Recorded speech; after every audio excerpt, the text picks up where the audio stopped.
누나, 우리 엄마랑 똑같이 생겼어요. 누나 우리 엄마랑 똑같이 생겼어요. 군고구마 통에서 피어오르는 뜨거운 김을 손등으로 막아가며 굽던 20살 여정은 아이의 그 한마디에 손에 들고 있던 집게를 떨어뜨릴 뻔했습니다. 값비싼 코트를 걸친 10살 남짓한 아이가 떨리는 눈으로 그녀를 바라보고 있었어요. 그 눈빛에는 놀람보다 더 깊은 감정, 그리움과 절실함이 겹겹이 쌓여 있었습니다. 마치 잃어버린 사람을 다시 만난 듯한 표정이었죠. 여정은 그때는 몰랐습니다. 왜 이 아이가 엄마라는 말을 꺼냈는지, 그리고 그 짧은 순간이 자신의 지난 인생을 완전히 바꿔놓을 첫 신호였다는 것을요. 외로움 속에서 버텨온 여정, 엄마의 마지막 기억에 갇힌 작은 아이. 두 사람의 조각난 마음이 어떻게 서로를 끌어당기게 되는지 지금부터 천천히 들려드리겠습니다. 사연이 시작되기 전 어디에서 듣고 계신지 댓글로 남겨주세요. 구독과 좋아요는 큰 힘이 됩니다. 오늘도 여러분께 따뜻한 행운이 가득하길 바랍니다. 챕터 1 운명의 첫 향기. 추운 겨울바람이 서울 도심을 매섭게 핥히고 지나가던 그날 저녁이었어요. 거리의 가로등은 하나둘 불을 밝혔고 퇴근길 사람들은 목도리를 끌어올리며 재빠르게 발걸음을 옮기고 있었습니다. 하늘은 이미 칠흑같이 어두웠고 찬바람은 뼛속까지 스며들 듯 차가웠죠. 검은색 고급 세단 한 대가 조용히 이면도로를 지나고 있었어요. 5억이 넘는 최고급 외제차였습니다. 뒷좌석에는 10살 난 남자아이가 무릎 위에 담요를 덮은 채 창밖을 멍하니 바라보고 있었어요. 아이의 이름은 연호였습니다. 5천억 자산을 가진 재벌 회장의 유일한 손자였죠. 누가 봐도 좋은 집안의 자녀임을 알 수 있는 단정한 옷차림이었지만 그 작은 얼굴에는 나이에 어울리지 않게 생기라곤 찾아볼 수 없었어요. 볼은 움푹 들어갔고 눈 밑에는 그늘이 드리워져 있었습니다. 재벌가의 3세인 연호는 요즘 거의 밥을 먹지 않았어요. 수저를 입에 가져가는 것조차 힘들어했습니다. 온갖 진수성찬이 상에 올라와도 고개를 돌렸고 가족들이 권해도 단 한 입도 넘기지 못했죠. 의사들은 시민성 거식증이라고 진단했습니다. 엄마를 잃은 충격 때문이었어요. 아니, 정확히는 엄마를 떠나보낸 그날 밤의 기억 때문이었죠. 1년 전 그날 저녁 식사 자리에서 연호는 밥투정을 부렸어요. 맛없다고 떼를 쓰며 밥그릇을 밀어냈습니다. 엄마는 슬픈 눈빛으로 연호를 바라보며 말했어요. 연호야, 밥을 안 먹으면 엄마가 슬퍼. 그게 엄마가 연호에게 한 마지막 말이었습니다. 다음 날 아침 엄마는 세상을 떠났어요. 갑작스러운 극단적 선택이었습니다. 10살 아이가 이해하기엔 너무 잔인한 현실이었죠. 연호는 그날 이후 밥을 먹지 못했어요. 밥을 먹으려고 하면 그날 밤 엄마의 슬픈 눈빛이 떠올랐습니다. 내가 밥을 안 먹어서 엄마가 슬퍼했다는 생각이 들었어요. 내가 밥투정을 해서 엄마를 슬프게 만들었고, 그래서 엄마가 떠나버렸다는 죄책감이 아이를 짓눌렀습니다. 밥을 먹는다는 건 연호에게 더 이상 단순한 식사가 아니었어요. 그건 엄마를 배신하는 행위처럼 느껴졌습니다. 엄마의 슬픔을 무시하는 것처럼 여겨졌죠. 그래서 재벌가의 귀한 손자는 점점 말라갔어요. 말도 잃었습니다. 웃음도 잃었어요. 세상의 모든 색이 사라진 것처럼 연호는 다쳐버렸죠. 집안 어른들은 속이 타들어갔습니다. 최고의 의사들을 불러도 소용없었어요. 고가의 상담 치료를 받아도 아이는 여전히 그 죄책감 속에 갇혀 있었습니다. 10살 아이의 눈빛이 이렇게까지 텅 비어 있을 수 있다는 게 믿기지 않을 정도였어요. 그날도 연호는 병원 상담을 마치고 돌아가는 길이었습니다. 운전석의 중년 기사는 백미러로 뒷좌석의 아이를 힐끗 보며 안타까운 한숨을 삼켰어요. 저 어린 나이에 감당하기엔 너무 큰 슬픔이었습니다. 차는 조용히 어둠 속을 달렸어요. 창밖으로 불빛들이 스쳐 지나갔습니다. 연우는 여전히 아무 반응 없이 허공을 바라보고 있었어요. 바로 그때였습니다. 갑자기 연우가 고개를 번쩍 들었어요. 멍하던 눈동자에 뭔가가 스쳐 지나갔습니다. 아이는 창문에 얼굴을 바짝 붙이더니 무언가를 찾는 듯 두리번거렸어요. 작은 손이 창문을 톡톡 두드렸습니다. 기사는 깜짝 놀라 본능적으로 속도를 줄였어요. 1년 만에 처음 보는 반응이었으니까요. 도련님 무슨 일이세요? 기사의 목소리에는 놀람과 기대가 섞여 있었습니다. 하지만 연우는 대답하지 않았어요. 다만 작은 손가락으로 창밖 어딘가를 가리켰죠. 손끝이 떨리고 있었습니다. 기사가 고개를 돌려보니 골목 어귀에 작은 포장마차 하나가 보였어요. 낡은 천막 아래 군고구마를 구워 파는 초라한 좌판이었습니다. 김이 모락모락 피어오르고 있었고 그 달콤한 냄새가 추운 겨울밤 공기를 타고 퍼져나가고 있었어요. 저기요. 연우가 입을 열었습니다. 가늘고 떨리는 목소리였지만 분명한 말이었어요. 기사는 급히 차를 세웠습니다. 심장이 쿵쾅거렸죠. 3년 동안 거의 말을 하지 않던 아이가 처음으로 자기 의사를 표현한 겁니다. 저기 가고 싶어요. 아이의 눈이 포장마차를 향해 고정되어 있었어요. 그 눈빛에는 3년 만에 처음으로 생기가 돌고 있었습니다. 뭔가 간절한 것이 느껴졌죠. 기사는 가슴이 벅차올랐어요. 동시에 망설임도 밀려왔습니다. 재벌가의 손자가 길거리 음식을 먹는다는 건 있을 수 없는 일이었죠. 5천억 자산가의 손자가 말이에요. 회장님께서 아신다면 당장 질책이 떨어질 게 뻔했습니다. 하지만 3년 만에 처음으로 무언가를 원한다고 말하는 아이를 보니 차마 거절할 수가 없었어요. 이 기회를 놓치면 안 된다는 직감이 들었습니다. 잠시만 기다리세요. 기사는 재빨리 차에서 내려 포장마차로 걸어갔어요. 발걸음이 빨랐습니다. 혹시라도 아이의 마음이 다시 다칠까 두려웠죠. 가까이 다가가니 20살 안팎으로 보이는 젊은 여성이 군고구마를 뒤집고 있었어요. 두툼한 패딩 점퍼에 털모자를 푹 눌러쓰고 목까지 올라오는 마스크를 착용한 모습이었습니다. 얼굴은 거의 보이지 않았어요. 다만 모자 사이로 새어나온 머리카락 몇 가닥과 맑은 눈동자만이 겨우 드러나 있었습니다. 그 눈빛은 묘하게 따뜻했어요. 차갑고 각박한 세상 속에서도 온기를 잃지 않은 사람의 눈빛이었죠. 군고구마 2개 주세요. 기사가 말하자 여성은 고개를 끄덕이며 가장 잘 구워진 고구마를 골랐어요. 손놀림이 익숙했습니다. 장갑을 낀 손으로 정성스럽게 고구마를 집어 신문지에 싸기 시작했죠. 하나하나 조심스럽게 포장하는 모습이 인상적이었어요. 감사합니다. 여성의 목소리는 차분했어요. 그 짧은 인사말 속에서도 예의가 묻어났죠. 차로 돌아온 기사는 조심스럽게 신문지를 풀어 연우에게 건넸습니다. 뜨거운 김이 피어올랐어요.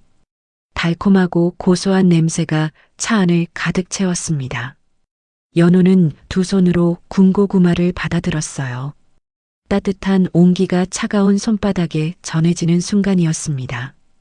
아이의 눈빛이 흔들렸어요. 연우는 한참을 그 군고구마를 들여다보았습니다. 마치 무언가를 떠올리는 듯한 표정이었어요. 그러더니 조심스럽게 한 입 베어 물었죠. 노란 속살이 드러났고 달콤한 맛이 입안에 퍼졌어요. 연우의 눈이 커졌습니다. 그리고 천천히 씹기 시작했어요. 한 입 한 입 먹어갈수록 아이의 얼굴에 변화가 일어났습니다. 창백하고 경직되어 있던 표정이 조금씩 풀어지기 시작했어요. 눈가에 촉촉한 기운이 돌았습니다. 마치 얼어붙었던 마음 한구석이 녹아내리는 것 같았어요. 기사는 백미러로 그 모습을 지켜보며 가슴이 뭉클해졌습니다. 3년 동안 그 어떤 음식도 입에 대지 않던 재벌가의 귀한 손자가 길거리 군고구마를 먹고 있었어요. 그것도 스스로 원해서 말이죠. 연우는 군고구마 하나를 거의 다 먹었어요. 평생 처음으로 길거리 음식을 먹어본 겁니다. 고급 레스토랑의 음식만 먹던 아이에게 이 소박한 간식은 신세계였죠. 무엇보다 이상했어요. 이 맛이 낯설지 않았습니다. 정확히는 이 맛이 엄마의 슬픔을 떠올리게 하지 않았어요. 오히려 따뜻한 무언가가 가슴속에 차올랐습니다. 죄책감 없이 먹을 수 있는 첫 음식이었죠. 기사 아저씨. 연우가 다시 입을 열었어요. 기사는 깜짝 놀라 대답했습니다. 네, 도련님. 내일도 여기 올 수 있어요? 아이의 목소리에는 작은 기쁨이 묻어났어요. 평소라면 절대 보이지 않던 감정이었습니다. 기사는 잠시 고민했죠. 그러시죠. 내일 같은 시간에 다시 오겠습니다. 연우는 고개를 끄덕이며 다시 창밖을 바라보았어요. 포장마차의 희미한 불빛이 어둠 속에서 따스하게 빛나고 있었습니다. 그 빛 아래서 두툼한 옷을 입은 여성이 여전히 고구마를 뒤집고 있었죠. 얼굴은 보이지 않았지만 그 모습이 묘하게 마음을 끌었어요. 차는 다시 출발했어요. 집으로 가는 길이었습니다. 연우는 손에 남은 군고구마의 온기를 느끼며 창밖을 계속 바라보았죠. 1년 동안 얼어붙어 있던 무언가가 살짝 움직이는 것 같았어요. 그날 밤 연우는 처음으로 혼자 저녁 식사를 조금이나마 먹었습니다. 집안 식구들은 모두 놀랐어요. 의사들도 포기하다시피 했던 아이가 변화를 보이기 시작한 겁니다. 특히 할아버지인 회장은 손자의 얼굴에 돌아온 생기를 보며 안도의 한숨을 내쉬었어요. 5천억 자산을 일군 70대 중반의 재벌 회장이었습니다. 평생을 냉철하게 살아온 사업가였지만 유일한 손자 앞에서만큼은 그저 애타는 할아버지일 뿐이었어요. 카리스마 넘치는 그의 눈가에 처음으로 주름이 부드럽게 펴졌습니다. 하지만 동시에 묘한 불안감도 느꼈어요. 도대체 무엇이 손자를 변화시킨 걸까요? 무엇이 3년 동안 꽁꽁 닫혀있던 아이의 마음을 움직인 걸까요? 회장은 그날 밤 기사를 조용히 불러 물었습니다. 오늘 병원 오가는 길에 특별한 일이 있었나? 기사는 잠시 망설이다가 군고구마 이야기를 했어요. 회장은 눈썹을 치켜 올렸습니다. 길거리 음식이라니 말이죠. 하지만 손자가 1년 만에 처음으로 스스로 무언가를 먹었다는 말에 더 이상 묻지 않았어요. 내일도 같은 곳으로 가거라. 아이가 원한다면 말이야. 회장의 목소리는 복잡했습니다. 안도와 불안이 뒤섞인 음성이었어요. 손자가 회복되는 건 다행이었지만 몇 년 동안 치료하지 못했는데 길거리 음식을 먹었다니 무언가 불편한 느낌이 들었습니다. 밤이 깊어갔어요. 연우는 침대에 누워 천장을 바라보았습니다. 오늘 만난 군고구마를 팔던 누나의 모습이 자꾸만 떠올랐어요. 엄마가 옆에서 미소 짓고 있는 것 같은 따뜻함이 느껴졌죠. 내일 또 가야지. 연우는 이불을 끌어올리며 작게 중얼거렸어요. 3년 만에 처음으로 내일이 기다려졌습니다. 한편 그 시각 포장마차를 정리하던 여성은 마지막 손님을 보내고 천막을 접고 있었어요. 그녀의 이름은 여정이었습니다. 20살이 채 되지 않은 나이였지만 그녀의 삶은 찢어지게 가난했어요. 여정은 위탁 가정에서 자랐습니다. 친부모가 누구인지 몰랐죠. 태어나자마자 버려진 아이였어요. 어릴 때부터 남의 집을 전전하며 살았고 고등학교를 졸업한 뒤 혼자 독립했습니다. 지금은 월세 30만 원짜리 좁은 원룸에서 아픈 위탁 할머니를 모시며 살고 있었어요. 위탁 할아버지는 여정이 어릴 때 돌아가셨고 할머니는 지금 중병을 앓고 있었습니다. 낮에는 공장에서 일했어요. 저녁에는 이렇게 군고구마를 팔았습니다. 하루 두 끼도 제대로 먹지 못할 때가 많았죠. 두 가지 일을 해도 생활비와 할머니 병원비를 대기엔 빠듯했어요. 여정은 학교에서 늘 1등을 했어요. 장학금도 확정되어 있었습니다. 대학에 가면 공부를 더 하고 싶었죠. 하지만 할머니의 수술비가 급했어요. 당장 돈을 벌어야 했습니다. 그래서 대학 진학을 포기했어요. 공부에 대한 꿈을 잠시 접었습니다. 하지만 찢어지게 가난한 여정은 불평하지 않았어요. 원망하지도 않았습니다. 자신을 키워준 할머니에게 감사했고 지금 이 순간 살아있다는 것에 감사했죠. 힘들어도 웃으려 노력했고 지쳐도 포기하지 않았어요. 오늘 마지막으로 군고구마를 사간 손님은 조금 특별했습니다. 5억이 넘는 고급 세단에서 내린 기사가 정중하게 주문했고 뒷좌석에는 어린 남자아이가 타고 있었어요. 여정은 그 아이의 얼굴을 보지 못했지만 왠지 모르게 마음이 쓰였습니다. 차창 너머로 잠깐 보인 아이의 뒷모습에서 깊은 슬픔이 느껴졌죠. 맛있게 잘 먹었으면 좋겠다. 여정은 짐을 정리하며 혼잣말을 했어요. 추운 겨울밤이었지만 가슴 한쪽이 따뜻했습니다. 오늘도 하루를 무사히 마쳤다는 안도감이었죠. 여정은 손수레를 끌고 골목을 빠져나갔어요. 가로등 불빛이 그녀의 작은 그림자를 길게 늘어뜨렸습니다. 찬바람이 또다시 거세게 불어왔지만 여정은 고개를 숙이지 않았어요. 그날 밤 서울 어딘가에서 두 사람은 각자의 방식으로 내일을 기다렸어요. 한 명은 5천억 자산가의 저택 안 따뜻한 침대에서 설렘을 안고 잠들었고 한 명은 월세 30만 원짜리 좁은 원룸에서 피곤한 몸을 뉘었습니다. 그들은 아직 몰랐어요. 이것이 운명의 시작이라는 것을 말이죠. 군고구마 한 개가 만들어낸 작은 인연이 앞으로 어떤 기적을 불러올지 그 누구도 예상하지 못했습니다. 그리고 그 인연 속에 숨겨진 충격적인 비밀이 무엇인지도 말이에요. 챕터 2 엄마를 닮은 얼굴.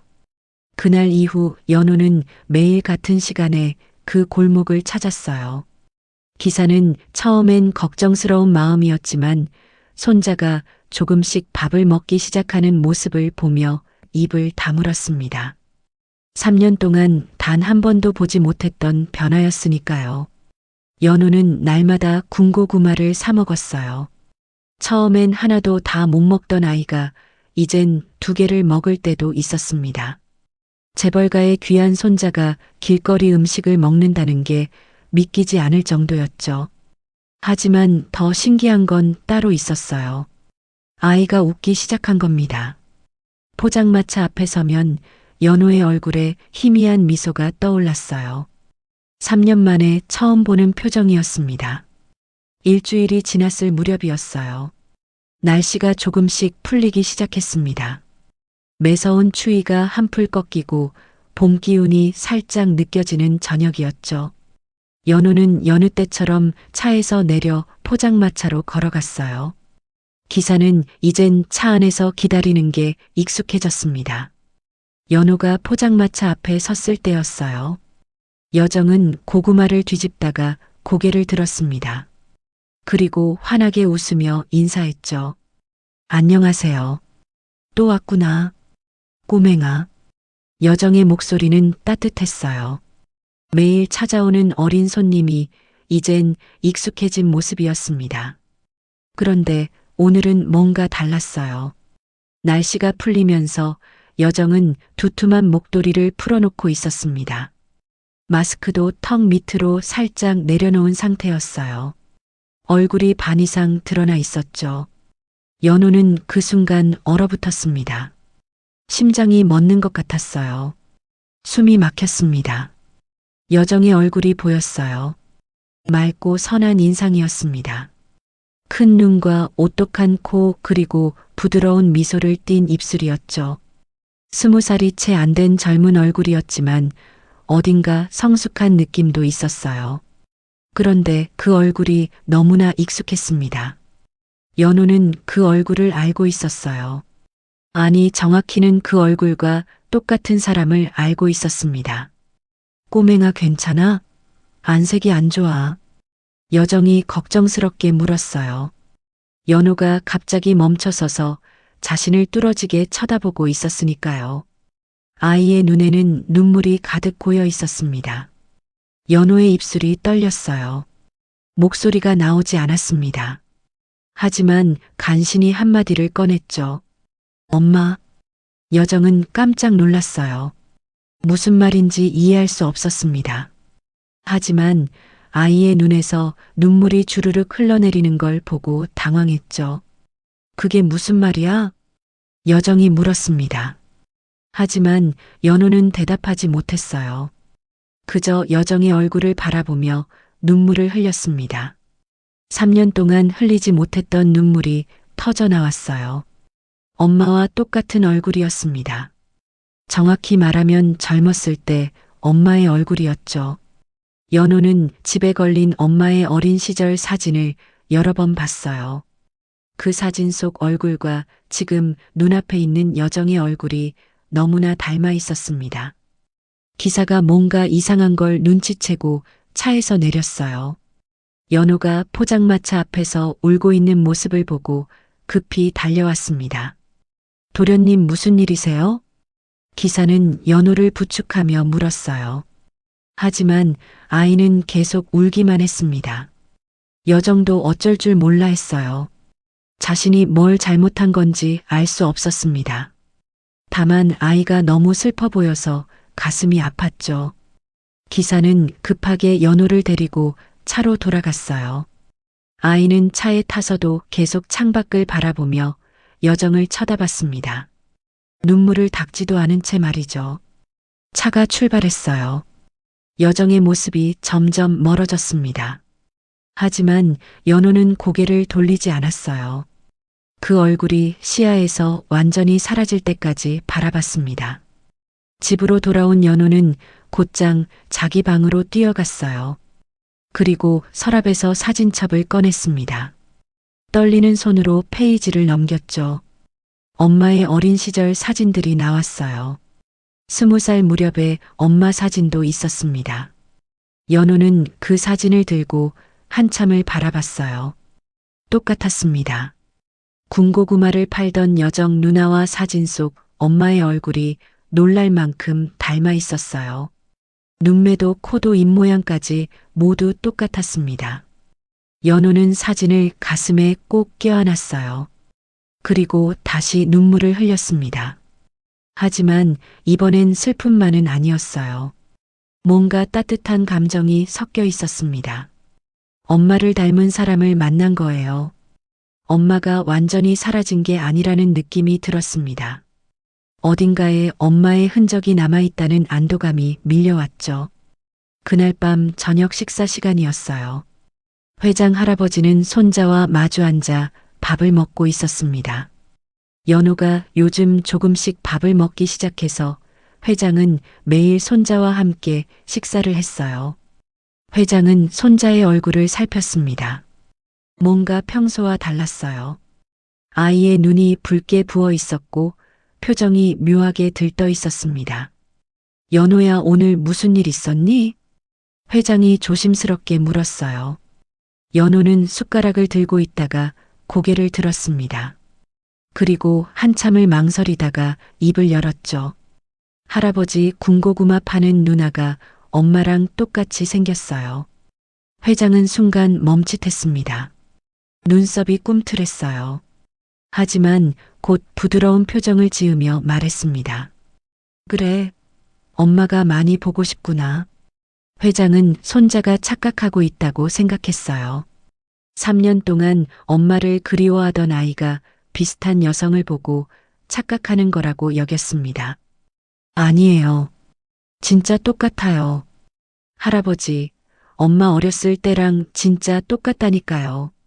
연호의 목소리에는 확신이 담겨 있었어요. 회장은 다시 한번 멈칫했습니다. 아이가 이렇게 확신에 찬말을 하는 건 처음이었죠. 연호야, 사람은 닮은 사람이 많단다. 세상에 우연히 닮은 사람들이 있는 거야. 회장은 부드럽게 달랬어요. 하지만 마음 한구석에서는 묘한 불안감이 일었습니다. 왜 그런지 모르게 신경이 쓰였죠. 연호는 더 이상 말하지 않았어요. 할아버지가 믿지 않는다는 걸 알았습니다. 하지만 아이는 확신했어요. 저 누나는 엄마와 뭔가 관계가 있다고 말이죠. 식사를 마친 뒤 회장은 서재로 들어갔어요. 그리고 오래된 서랍을 열었습니다. 안에는 낡은 사진첩이 들어 있었죠. 회장은 천천히 사진첩을 꺼내 펼쳤어요. 거기엔 딸의 사진들이 담겨 있었습니다. 연호의 엄마였어요. 회장의 외동딸이었습니다.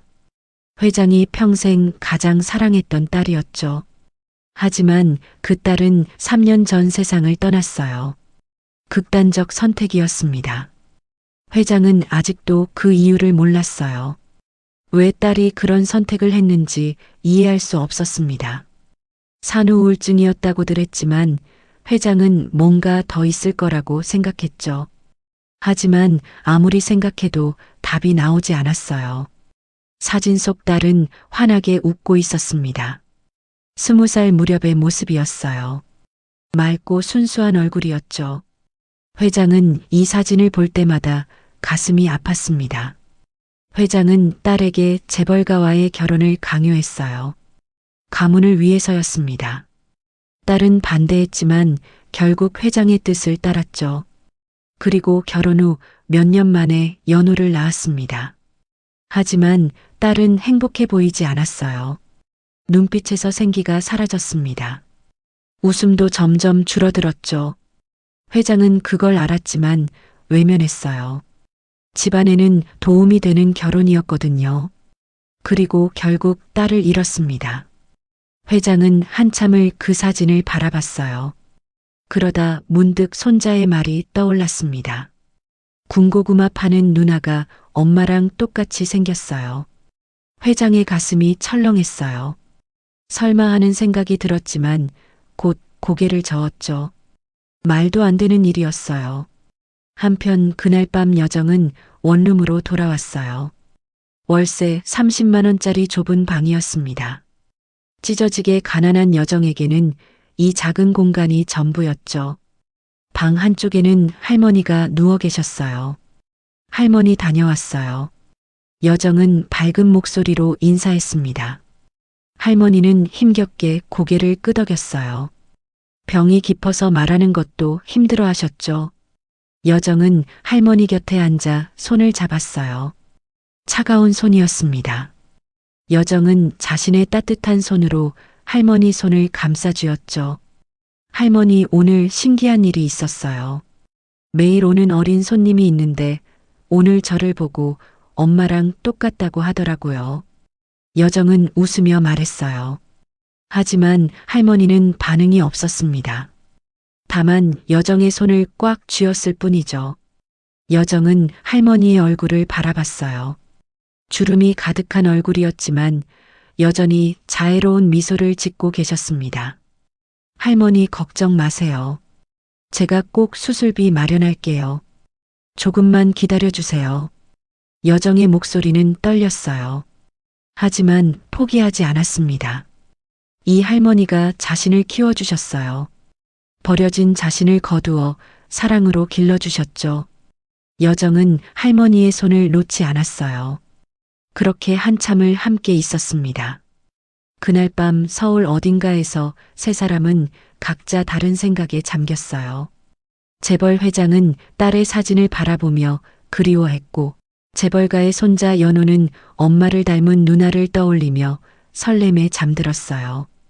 그리고 월세 30만 원짜리 원룸에 사는 찢어지게 가난한 여정은 아픈 할머니 곁에서 내일을 준비했습니다.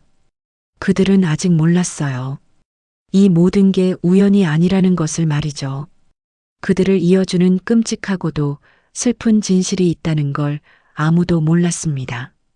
챕터 3 가까워지는 두 사람. 그날 이후 연호와 여정 사이에는 묘한 유대감이 생겼어요. 연호는 매일 저녁 같은 시간에 포장마차를 찾았습니다. 비가 오나 눈이 오나 빠짐없이 나타났죠. 재벌가의 귀한 손자가 길거리 포장마차를 찾는 모습은 이제 골목 사람들에게도 익숙한 풍경이 됐어요. 여정은 연호가 오는 시간을 기다렸습니다. 어린 손님이 올 시간이 되면 가장 잘 구워진 고구마를 미리 골라두었어요. 따뜻한 온기가 유지되도록 신문지를 여러 겹 준비해 두었죠. 오늘도 왔구나. 우리 연호 거 얼른 구워줄게 기다려. 여정은 연호를 보면 환하게 웃었어요. 20살도 안 된 찢어지게 가난한 소녀였지만 그 미소만큼은 누구보다 따뜻했습니다. 연호는 여정을 볼 때마다 가슴이 뛰었어요. 엄마를 닮은 얼굴이었습니다.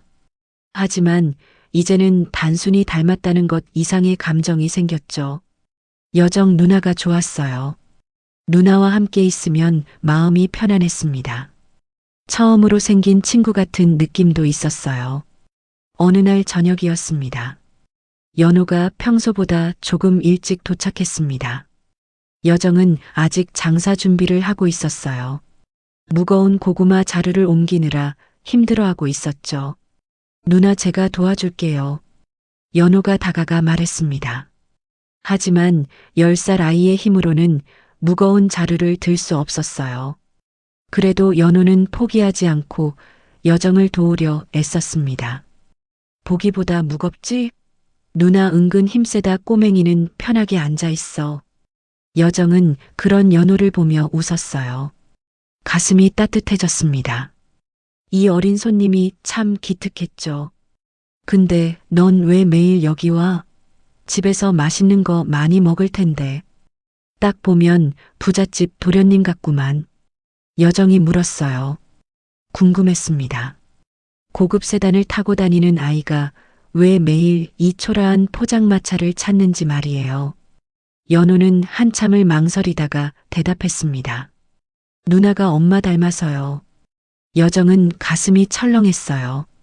그 말이 무슨 뜻인지 정확히는 알 수 없었지만 아이의 눈빛에서 깊은 슬픔이 느껴졌습니다.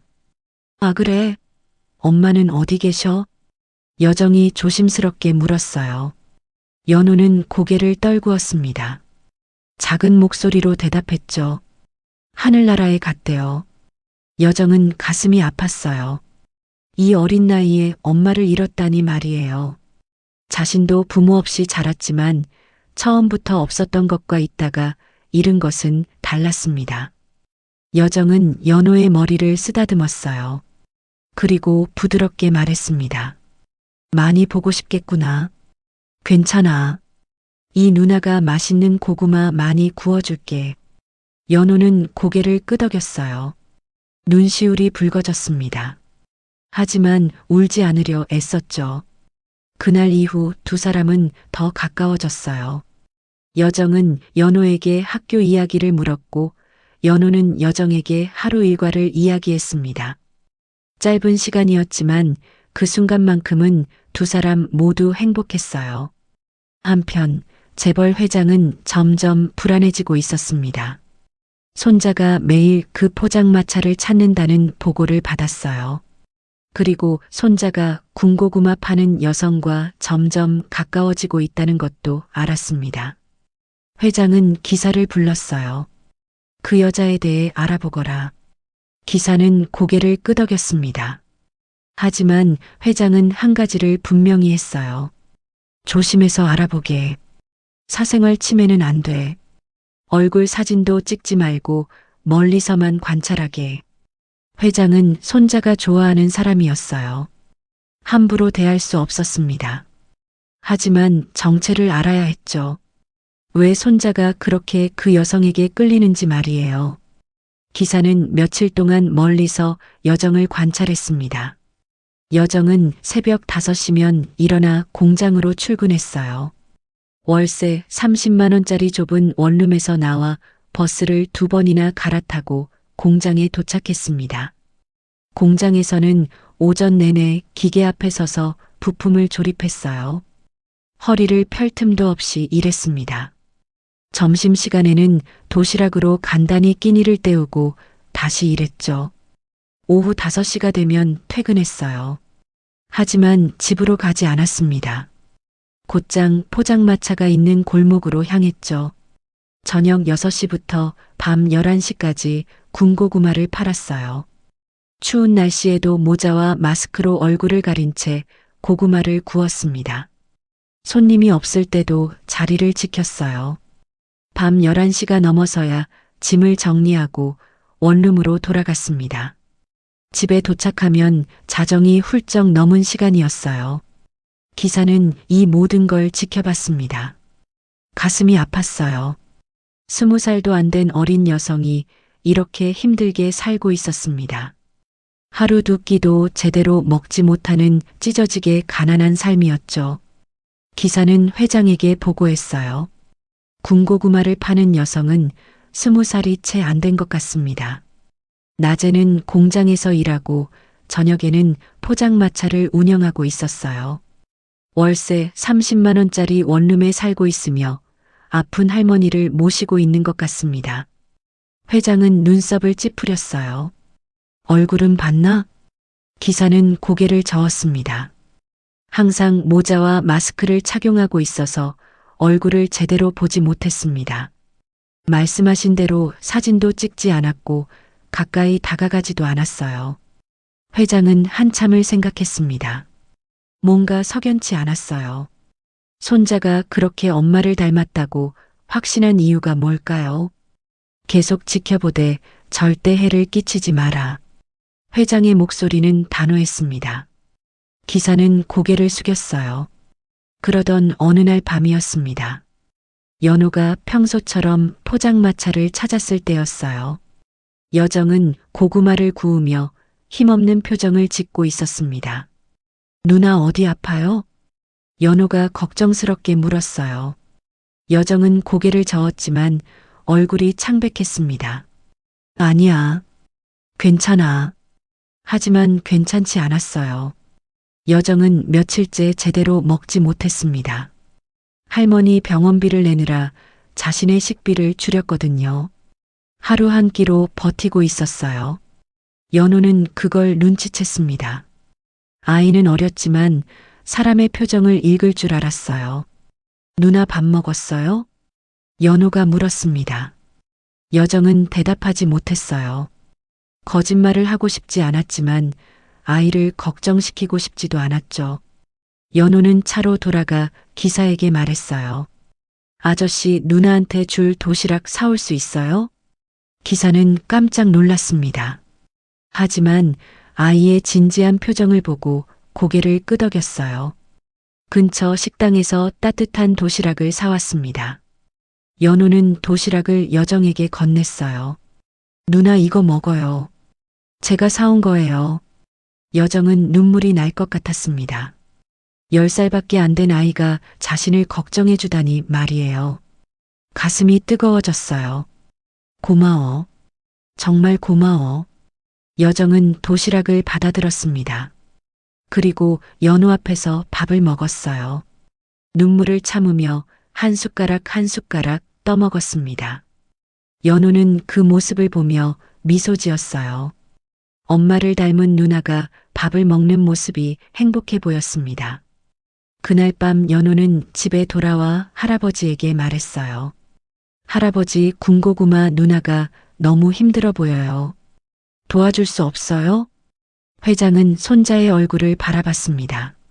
3년 만에 처음으로 다른 사람을 걱정하는 모습이었어요. 손자가 변하고 있었습니다. 연호야, 누나가 그렇게 좋으니? 회장이 물었어요. 연호는 고개를 끄덕였습니다. 네. 누나는 좋은 사람이에요. 엄마처럼 따뜻해요. 회장은 가슴이 먹먹했습니다. 손자에게 그런 존재가 생겼다는 게 고마웠어요. 하지만 동시에 불안했습니다. 그날 밤 회장은 다시 딸의 사진첩을 펼쳤어요. 연호의 엄마를 닮았다는 말이 계속 마음에 걸렸어요. 회장은 사진 속 딸의 얼굴을 한참 바라봤습니다. 한편 여정은 원룸으로 돌아와 할머니 곁에 앉았습니다. 할머니, 오늘 정말 귀여운 일이 있었어요. 어린 손님이 저한테 밥을 사줬어요. 여정은 웃으며 말했어요. 할머니는 힘겹게 고개를 끄덕였습니다. 여정은 할머니의 손을 잡았어요. 차가운 손이었습니다. 병이 점점 깊어지고 있었어요. 수술을 받아야 했지만 돈이 없었습니다. 할머니, 조금만 기다려주세요. 제가 꼭 수술비 마련할게요. 여정의 목소리는 떨렸어요. 하지만 포기하지 않았습니다. 매일 더 열심히 일했어요. 군고구마도 더 많이 준비했습니다. 하지만 아무리 일해도 돈은 모이지 않았어요. 공장 월급과 군고구마 수입을 합쳐도 한 달에 200만 원이 조금 넘었습니다. 거기서 월세 30만 원과 관리비, 생활비, 할머니 약값을 빼면 남는 게 없었어요. 할머니 수술비와 병원비까지 2천만 원이 필요했습니다. 여정에게는 너무나 큰 금액이었죠. 그날 밤 서울 어딘가에서 세 사람은 각자 다른 고민에 잠겼어요. 5천억 자산을 가진 재벌 회장은 딸의 과거를 떠올리며 불안해했습니다. 재벌가의 손자 연호는 누나를 돕고 싶다는 마음으로 잠들었어요. 그리고 가난한 여정은 할머니의 수술비를 어떻게 마련할지 고민했습니다. 그들은 아직 몰랐어요. 이 모든 게 하나로 연결되어 있다는 것을 말이죠. 그들을 이어주는 운명의 끈이 점점 조여들고 있었습니다. 그리고 그 끈이 완전히 조여지는 순간 충격적인 진실이 드러날 거예요. 과연 그 진실은 무엇일까요? 왜 연호는 여정을 보며 엄마를 떠올리는 걸까요? 그리고 회장은 왜 이렇게 불안해하는 걸까요? 챕터 4 무너지는 삶과 첫 직감. 봄 날씨가 찾아왔다가도 그날은 유난히 추운 저녁이었어요. 여정은 평소처럼 포장마차 앞에서 고구마를 구우며 손님을 기다리고 있었습니다. 손이 시렸습니다. 장갑을 껴도 찬바람이 뼛속까지 파고들었어요. 하지만 여정은 힘들지 않았습니다. 할머니 수술비를 모아야 했으니까요. 한 푼 한 푼 모아져가는 것이 기쁠 뿐이었습니다. 이제 곧 연호가 오는 시간이었어요. 여정은 가장 잘 구워진 고구마를 미리 골라두었습니다. 어린 손님이 좋아하는 크기로 말이죠. 하지만 오늘은 뭔가 달랐어요. 주변에서 장사하던 떡볶이 장사, 닭꼬치 장사 사장님들이 일찍 장사를 접고 들어가고 있었어요. 골목 입구에 구청 단속반 차량이 들어서고 있었습니다. 형광색 조끼를 입은 직원들이 우르르 내렸어요. 여정은 가슴이 철렁했습니다. 저기 불법 노점상이다. 철거하자. 단속반 직원들이 다가왔습니다. 여정은 황급히 일어나 막아섰어요. 잠깐만요. 제발 오늘만 봐주세요. 제가 정말 급해서 그래요. 여정의 목소리는 떨렸습니다. 하지만 단속반 직원들은 들은 척도 하지 않았어요. 무표정한 얼굴로 포장마차를 해체하기 시작했습니다. 안 돼요. 제발이요. 이거라도 해야 할머니 병원비를 모을 수 있어요. 여정이 울먹이며 매달렸습니다. 하지만 직원들은 거칠게 여정을 밀쳐냈어요. 20살도 안 된 여린 몸이 바닥에 넘어졌습니다. 으악! 여정은 비명을 질렀어요. 손바닥이 거친 아스팔트에 쓸려 피가 났습니다. 무릎도 깨졌어요. 하지만 더 아픈 건 마음이었습니다. 포장마차가 부서지고 있었어요. 고구마들이 바닥에 흩어졌습니다. 여정이 아껴서 준비한 고구마들이 흙탕물에 젖어버렸죠. 안 돼요. 제발 그만두세요. 여정은 울면서 고구마를 주우려 했습니다. 하지만 직원들은 계속 철거 작업을 이어갔어요. 여정의 작은 포장마차는 순식간에 쓰레기 더미가 되었습니다. 바로 그때였습니다. 고급 세단 한 대가 골목 입구에 멈춰 섰어요. 뒷좌석 문이 열리고 10살 난 남자아이가 뛰어내렸습니다. 연호였어요. 누나. 연호가 소리쳤습니다. 여정이 바닥에 쓰러져 울고 있는 모습을 본 겁니다. 아이는 달려가려 했지만 기사가 붙잡았어요. 도련님 위험합니다. 하지만 연호는 뿌리쳤습니다. 그리고 여정에게로 뛰어갔어요. 단속반 직원들 사이를 헤치고 여정 곁에 무릎을 꿇었습니다. 누나 괜찮아요? 연호의 목소리는 떨렸어요. 여정은 고개를 들어 연호를 바라봤습니다. 눈물로 범벅이 된 얼굴이었어요. 바로 그 순간이었습니다. 또 다른 차 한 대가 골목 멀리에 조용히 멈춰 섰어요. 더 크고 더 고급스러운 세단이었습니다. 5천억 자산을 일군 재벌 회장이 탄 차였죠. 회장은 손자가 걱정되어 직접 나온 겁니다. 연호가 매일 찾는다는 그 포장마차를 직접 확인하고 싶었어요. 손자에게 그토록 큰 영향을 미치는 사람이 누구인지 알고 싶었습니다. 회장이 차 안에서 골목을 바라봤을 때였어요. 단속반 직원들이 포장마차를 부수고 있었습니다. 그 한가운데 한 소녀가 바닥에 쓰러져 있었어요. 흙먼지가 날리고 있었고 어둠이 깔려 있었습니다. 소녀의 머리카락은 헝클어져 있었어요. 모자는 벗겨져 바닥에 떨어져 있었고 마스크는 반쯤 내려가 있었습니다. 하지만 얼굴 대부분은 헝클어진 머리카락과 흙먼지에 가려져 있었어요. 거리도 멀었습니다. 골목 끝에서 바라보는 거리였죠. 가로등 불빛도 약했어요. 제대로 볼 수 없는 상황이었습니다. 하지만 회장은 얼어붙었어요. 소녀의 실루엣이 보였습니다. 가느다란 어깨와 작은 체구였어요. 바닥에 주저앉은 모습이 너무나 연약해 보였습니다.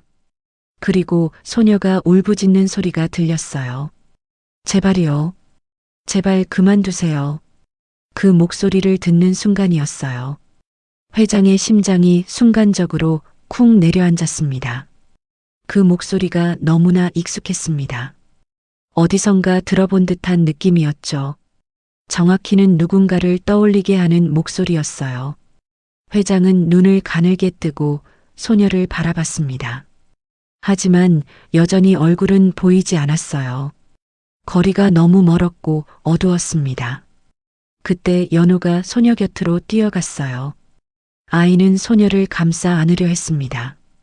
단속반 직원이 연호를 밀쳐내려 하자 소녀가 벌떡 일어났어요. 이 아이한테 손대지 마세요. 소녀가 외쳤습니다. 연호를 보호하려는 듯 아이를 뒤로 숨겼어요. 작은 몸으로 연호를 감쌌습니다. 회장은 그 모습을 보며 숨이 막혔어요. 그 실루엣이었습니다.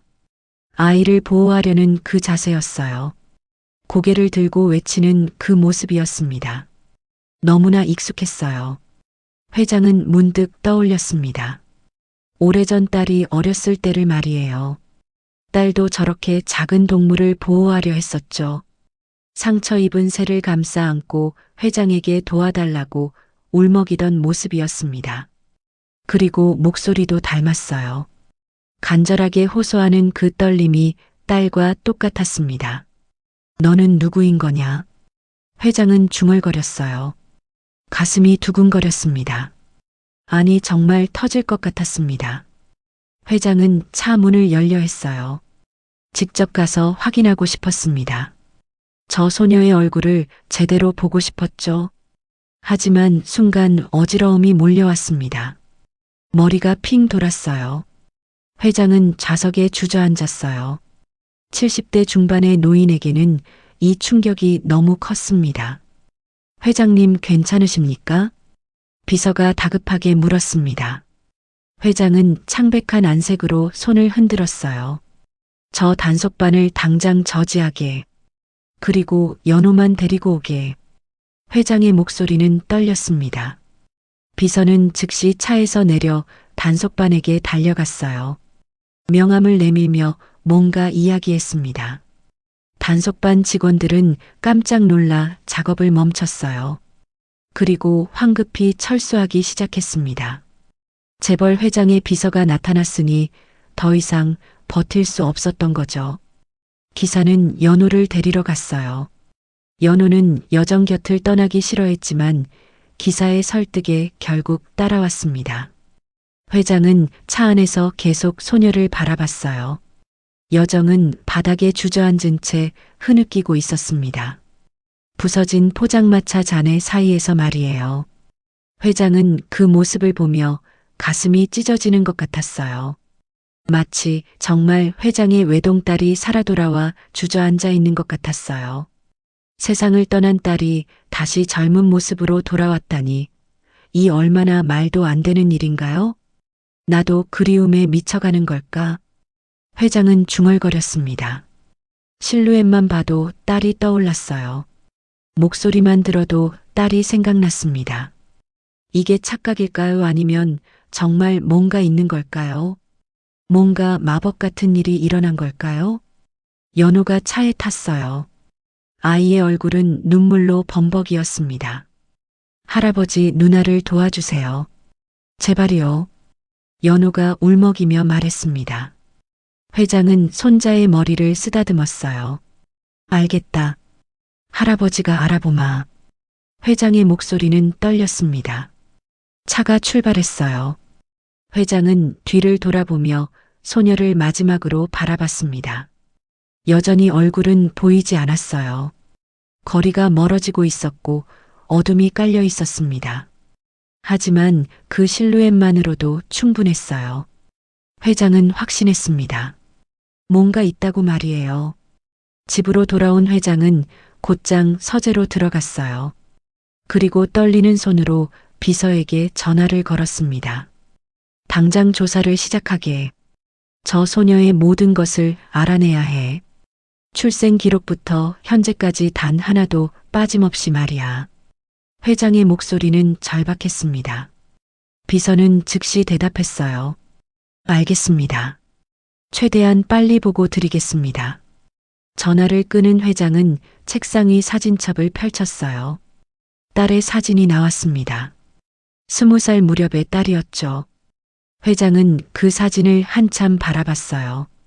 그리고 오늘 본 소녀의 실루엣을 떠올렸습니다. 너무나 닮았어요. 뒷모습만으로도 딸이 떠올랐습니다. 마치 너가 살아 돌아온 것 같았어. 회장은 사진을 향해 중얼거렸어요. 눈시울이 뜨거워졌습니다. 회장은 고개를 떨구었습니다. 손이 부들부들 떨렸어요. 한편 여정은 부서진 포장마차 앞에 주저앉아 있었습니다. 단속반은 갑자기 철수했어요. 이유는 알 수 없었습니다. 다만 여정에게 남은 건 잔해뿐이었죠. 이제 어떡하지? 여정은 중얼거렸어요. 눈물이 또다시 흘러내렸습니다. 할머니 수술비를 어떻게 마련할까요? 포장마차마저 잃어버렸는데 말이에요.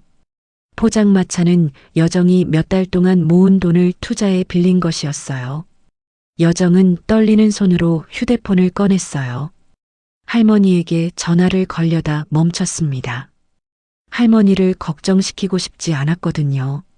대신 여정은 바닥에 흩어진 고구마들을 주었어요.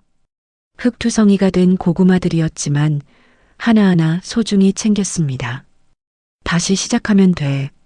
조금 더 아껴 돈을 모으자. 여정은 스스로에게 말했어요. 포기하지 않겠다고 다짐했습니다. 할머니를 위해서라도 말이에요. 여정은 천천히 일어났습니다. 손바닥에서 피가 흘렀지만 신경 쓰지 않았어요. 부서진 포장마차 잔해를 정리하기 시작했습니다. 그날 밤 서울 어딘가에서 두 사람은 각자 다른 아픔을 안고 있었습니다. 재벌 회장은 마치 딸이 살아 돌아온 듯한 충격에 잠겨 있었고, 가난한 소녀 여정은 부서진 꿈 앞에서 절망하고 있었습니다.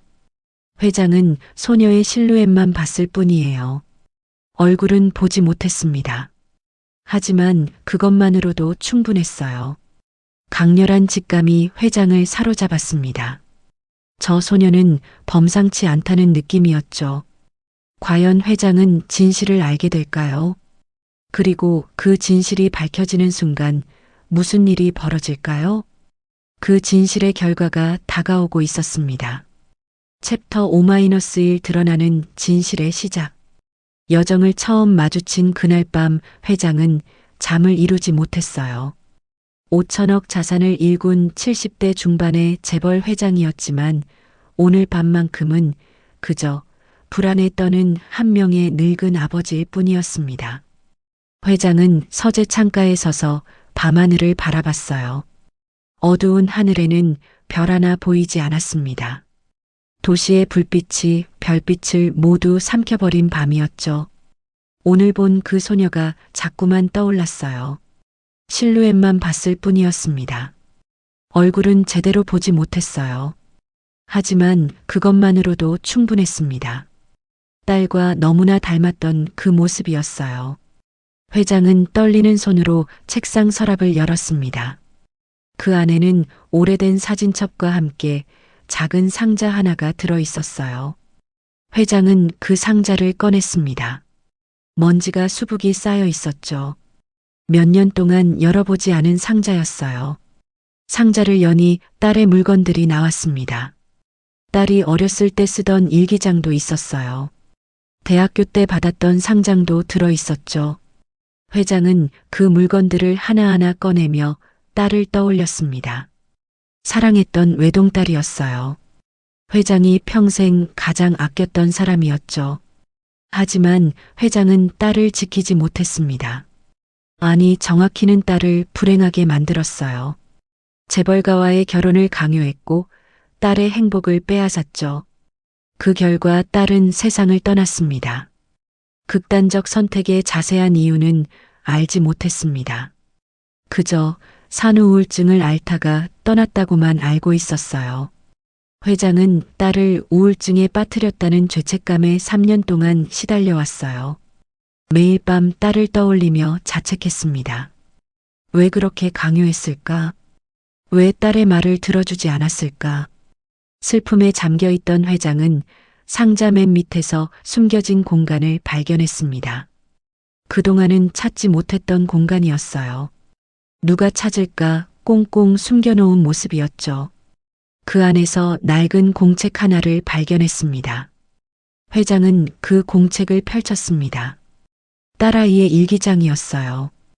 회장은 첫 페이지를 읽기 시작했어요. 일기는 딸이 21살 때부터 시작됐습니다. 결혼하기 몇 년 전이었죠. 회장이 재벌가와의 결혼을 강요하던 시기였어요. 회장은 한 줄 한 줄 읽어 내려갔습니다. 일기에는 딸의 고민이 적혀 있었어요. 아버지가 강요하는 결혼과 자신이 사랑하는 남자 사이에서 갈등하는 내용이었습니다.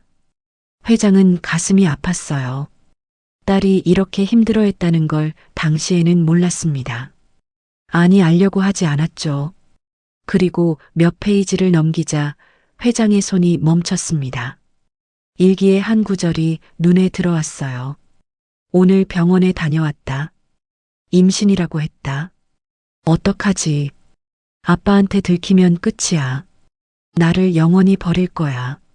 내가 사랑하는 남자도 위험해질 수도 있어. 회장은 숨이 멎는 것 같았어요. 임신이라고요? 딸이 21살 때 임신을 했었다니요. 손이 떨렸습니다. 회장은 다음 페이지를 급히 넘겼어요. 결정했다. 혼자 나와서 어딘가로 보낼 거야. 아빠도 모르게. 내가 사랑하는 그 남자도 모르게. 이게 최선이야. 회장은 공책을 떨어뜨릴 뻔했습니다. 딸이 혼자 아이를 낳았다고요. 회장도 모르게 말이에요. 회장은 다시 일기를 읽었어요. 손이 부들부들 떨렸지만 멈출 수 없었습니다. 산부인과 김 원장님께 부탁했다. 평소에 친하게 지내던 분이셔서 다행이야. 비밀로 해주신다고 하셨어. 돈은 내가 모아둔 걸로 충분할 것 같아. 회장은 눈을 감았어요. 딸이 혼자 이 모든 걸 준비했다는 게 믿기지 않았습니다. 이제 막 성인이 됐던 아이가 혼자 이런 결정을 내렸다니. 자신의 강요가 딸을 이렇게까지 몰아가고 있었다는 사실에 가슴이 아팠습니다. 다음 페이지를 넘겼습니다. 오늘 아기를 낳았다. 딸이야. 정말 예쁘더라. 울음소리도 맑았어. 하지만 안아볼 수 없었어. 김 원장님이 바로 데려가셨거든. 위탁가정으로 보냈다고 하셨어. 좋은 곳이라고. 잘 키워줄 거라고. 미안해 내 아기야. 엄마가 너무 부족해서. 회장은 공책을 꽉 쥐었습니다. 딸이 이런 고통을 혼자 감당했다는 게 끔찍했어요. 그리고 다음 페이지에는 이런 글이 있었습니다. 몇 년이 지났다. 결국 아빠가 원하는 대로 재벌가와 결혼했어. 나는 이제 그 집안의 며느리야. 행복하지 않아. 하지만 어쩔 수 없어. 회장은 고개를 떨구었어요. 딸을 불행하게 만든 게 자신이었습니다. 페이지를 넘길수록 일기는 더 절망적이 되어 갔어요. 오늘 아들을 낳았다. 연호라고 이름 지었어. 예쁜 아이야. 하지만 연호를 볼 때마다 버린 아이가 생각나. 내가 버린 딸. 이름도 지어주지 못했는데. 회장은 숨을 크게 들이마셨습니다. 딸이 연호를 낳고도 행복하지 않았던 이유를 이제야 알았어요. 시댁에서는 나를 무시해. 재벌 사모님 체질이 아니래. 너 같은 것이 우리 집안 며느리라니 부끄럽대. 아기도 제대로 못 본다고 해. 회장은 주먹을 쥐었습니다. 딸이 시댁에서 이런 모욕을 당했다는 걸 몰랐어요. 아빠 나 너무 무서워. 연호를 보면 버린 아이가 떠올라. 나는 엄마가 될 자격이 없는 사람이야. 나는 왜 이렇게까지 망가졌을까? 회장은 더 이상 읽을 수 없었어요. 눈물이 흘러내렸습니다. 70대 중반의 노인이 아이처럼 울었어요. 그리고 마지막 페이지에는 이런 글이 있었습니다. 미안해 아빠. 나는 더 이상 버틸 수 없어. 너무 힘들어. 버린 아이에게 미안하고 연호에게도 미안해. 나 같은 엄마라서.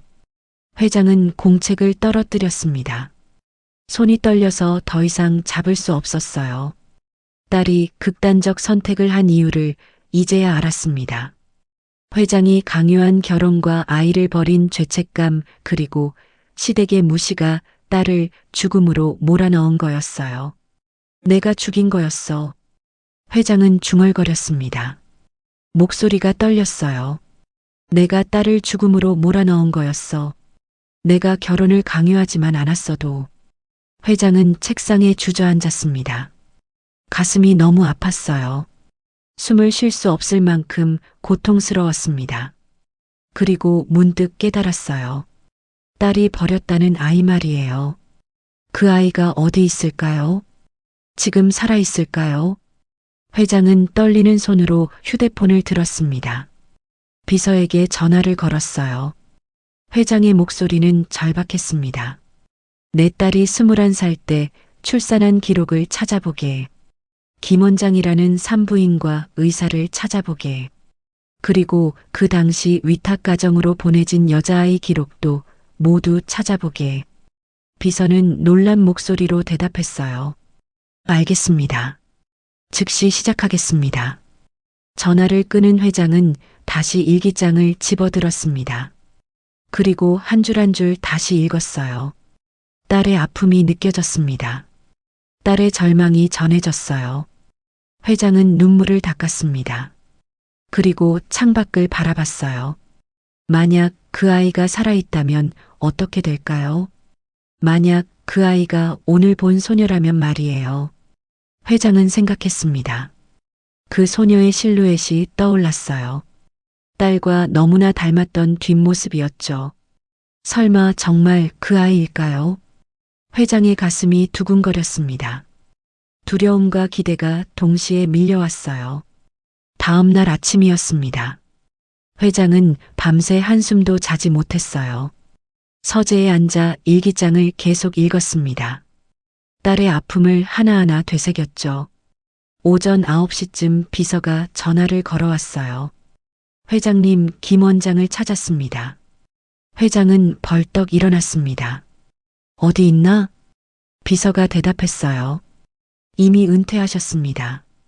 현재 요양원에 계십니다. 찾아뵙겠습니까? 회장은 즉시 대답했어요. 당장 가겠네. 차를 준비하게. 1시간 뒤 회장은 요양원에 도착했습니다. 서울 외곽의 조용한 요양원이었어요. 깨끗하고 잘 관리된 시설이었습니다.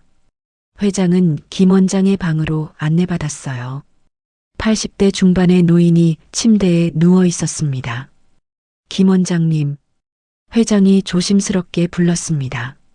노인이 눈을 떴어요. 누구신지? 김 원장이 물었습니다. 회장은 다가가 앉았어요. 제 딸을 아실 겁니다. 20년 전쯤 선생님께 부탁드린 일이 있었어요. 김 원장의 눈빛이 흔들렸습니다. 뭔가 떠오르는 듯 했어요. 혹시 그때 그 부잣집 아가씨 말씀이신가요? 어린 친구가 비싼 옷을 입고 혼자 찾아와서 기억이 납니다. 회장은 고개를 끄덕였습니다. 제 딸이 아이를 낳았다고 들었습니다. 선생님이 도와주셨다고요. 김 원장은 한참을 회장을 바라봤어요. 그리고 천천히 입을 열었습니다. 그랬습니다. 그 아가씨가 찾아와서 간곡히 부탁했어요. 아버님께 들키면 안 된다고 말이죠. 회장은 가슴이 아팠습니다. 그 아이는 어디로 보냈습니까? 김 원장이 대답했어요. 위탁 가정으로 보냈습니다. 늙은 부부 가정이었죠. 회장은 떨리는 목소리로 물었습니다. 그 위탁 가정이 어디입니까? 김 원장은 잠시 생각하더니 말했어요. 기록을 찾아봐야 할 겁니다. 제 병원 자료실에 있을 거예요. 회장은 즉시 비서에게 지시했습니다. 비서는 병원으로 달려갔어요. 2시간 뒤 비서가 돌아왔습니다. 손에 서류 몇 장을 들고 있었어요. 회장님 찾았습니다. 비서가 서류를 건넸습니다. 회장은 떨리는 손으로 서류를 받았어요. 위탁가정 정보가 적혀 있었습니다. 주소와 위탁부모 이름이 나와 있었어요. 이 아이가 지금 어디 있는지 찾아보게. 회장이 명령했습니다. 비서는 즉시 전화를 걸기 시작했어요. 그날 오후 늦게 비서가 보고했습니다. 회장님 찾았습니다. 여정이라는 이름의 여성이 현재 서울에 살고 있습니다. 20살이고 공장에서 일하며 저녁에는 군고구마를 팔고 있다고 합니다. 회장은 숨이 막혔어요. 군고구마를 판다고요. 바로 그 소녀였습니다. 손자가 매일 찾아가는 그 소녀 말이에요. 단속반에게 처참히 쓰러졌던 그 가녀린 소녀가 바로 죽은 딸아이의 자식이었어요. 주소를 알려주게. 회장이 말했습니다. 비서가 주소를 알려줬어요. 낡은 건물의 원룸이었습니다. 가난한 동네였어요. 회장은 고개를 떨구었습니다. 손녀가 이렇게 힘들게 살고 있었다니 말이에요. 내일 그 아이를 만나러 가겠네. 회장이 말했습니다.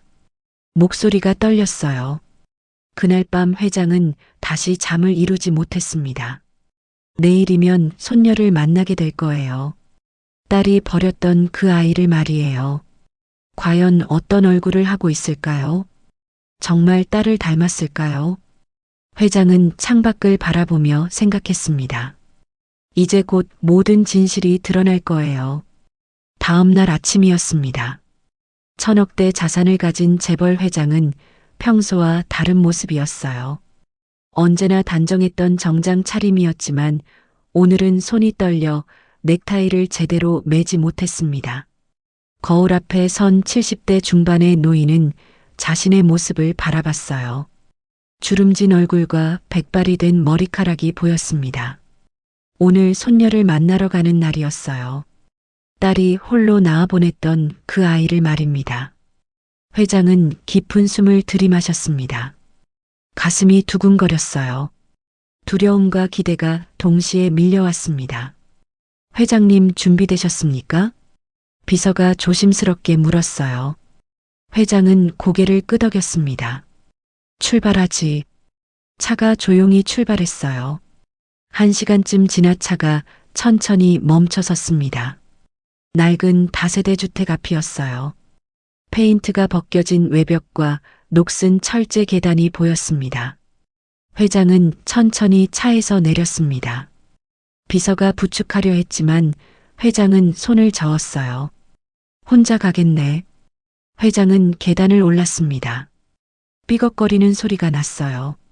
한 계단 한 계단 오르는 게 이렇게 힘든 줄 몰랐습니다. 2층에 도착했을 때 회장은 잠시 멈춰 섰습니다. 숨을 고르며 마음을 다잡았어요. 202호였습니다. 회장은 떨리는 손으로 초인종을 눌렀습니다. 딩동. 잠시 후 문이 천천히 열렸습니다. 그리고 한 소녀가 나타났어요. 회장은 그 순간 숨이 완전히 멎었습니다. 여정이었어요. 20살이 채 안 된 젊은 여성이었습니다.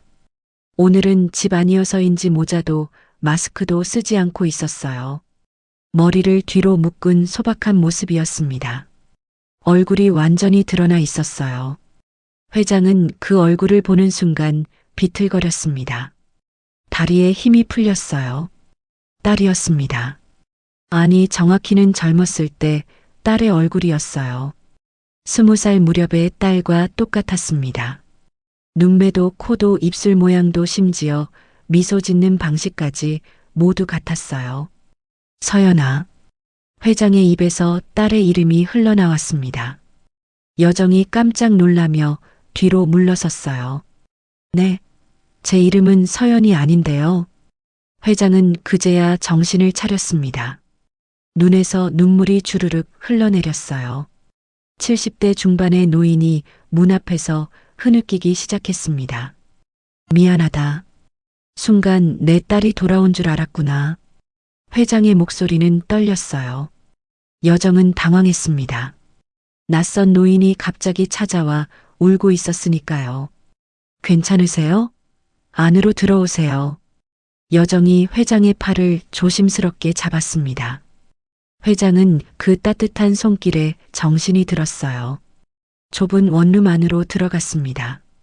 정말 작았어요. 방 한쪽에는 할머니가 누워 계셨습니다.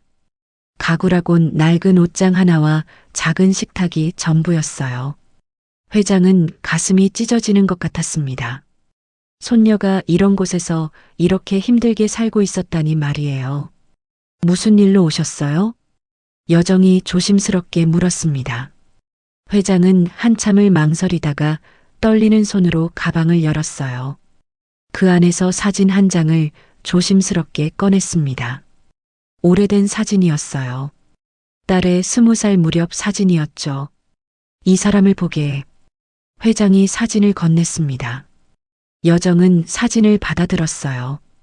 그리고 그 순간 여정은 숨을 멈췄습니다.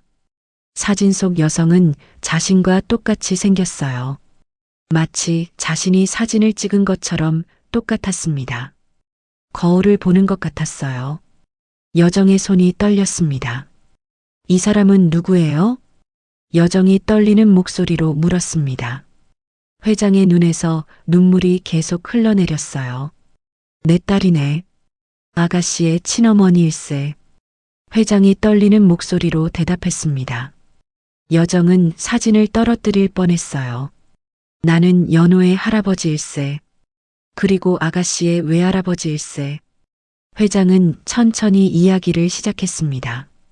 딸이 21살 때 사랑하는 사람의 아이를 임신했다는 것을 말이에요.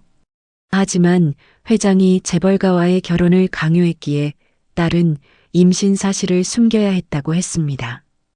혼자 아이를 낳아 위탁 가정으로 보냈다는 것도 말했어요. 여정은 듣고 있다가 천천히 고개를 저었습니다. 아니요. 그럴 리가 없어요. 여정의 목소리가 떨렸습니다. 저는 그런 거 몰랐어요. 저는 그냥 할머니, 할아버지 밑에서 자랐어요. 어려웠지만 행복했어요. 여정의 눈에서 눈물이 흘러내리기 시작했습니다. 저는 버려진 아이가 아니에요. 할머니가 저를 사랑해 주셨어요. 여정의 목소리는 점점 커졌습니다. 감정이 폭발하고 있었어요. 갑자기 나타나서 제 외할아버지라니 그런 말 하지 마세요. 저는 그냥 조용히 살고 싶어요. 여정이 일어섰습니다. 눈물이 멈추지 않았어요. 이만 돌아가 주세요. 너무 혼란스러워요. 회장은 천천히 고개를 끄덕였습니다. 가슴이 아팠지만 이해했어요. 너무 갑작스러웠습니다. 회장은 떨리는 손으로 명함을 꺼냈어요. 탁자 위에 조심스럽게 놓았습니다. 내가 너무 급하게 찾아왔구나. 미안하다. 회장이 일어서며 말했습니다. 하지만 아가씨가 내 손녀라는 확신이 서네. 생각할 시간을 주겠네. 꼭 연락 주게. 회장은 문을 향해 천천히 걸어갔어요. 구부정한 등이 더욱 휘어져 보였습니다. 문이 닫혔습니다. 여정은 혼자 남겨졌어요. 탁자 위의 명함을 빤히 쳐다봤습니다. 그리고 침대에 누워 계신 할머니를 바라봤어요. 한참을 그렇게 서 있다가 여정은 할머니 곁으로 다가갔습니다. 무릎을 꿇고 앉았어요. 할머니, 여정이 떨리는 목소리로 말했습니다. 부잣집 할아버지가 내 외할아버지래요. 그럼 우리 할머니도 바로 고쳐줄 수 있을까요? 여정은 할머니의 손을 잡았어요. 차가운 손이었습니다. 내 힘으로 고쳐드리고 싶었는데 여정의 목소리가 떨렸습니다. 눈물이 주르륵 흘러내렸어요. 미안해. 미안해 할머니. 제가 더 열심히 일했어야 하는데, 제가 더 빨리 돈을 모았어야 하는데, 여정은 할머니의 손을 두 손으로 꼭 쥐고 울기 시작했습니다. 오열했어요. 할머니 어떡해요? 저 어떻게 해야 해요? 그때였습니다. 한참 동안 말을 못하시던 할머니가 천천히 입을 여셨어요. 힘겹게 손을 들어 여정의 머리를 쓰다듬었습니다. 여정아. 할머니의 목소리는 가늘고 약했지만 따뜻했어요. 할머니는 힘겹게 숨을 쉬며 말했습니다. 가족이란 건 피가 아니라 마음이란다. 하지만 진짜 내 피를 나눈 가족이 너를 찾고 있다면 그건 기적이야. 두려워하지 마. 내 마음이 가는 대로 해. 할머니는 언제나 내 편이란다. 할머니의 눈에서도 눈물이 흘렀어요. 여정은 할머니를 꼭 안았습니다. 그리고 울었어요. 한참을 울었습니다. 알겠어요, 할머니. 제가 용기 내볼게요.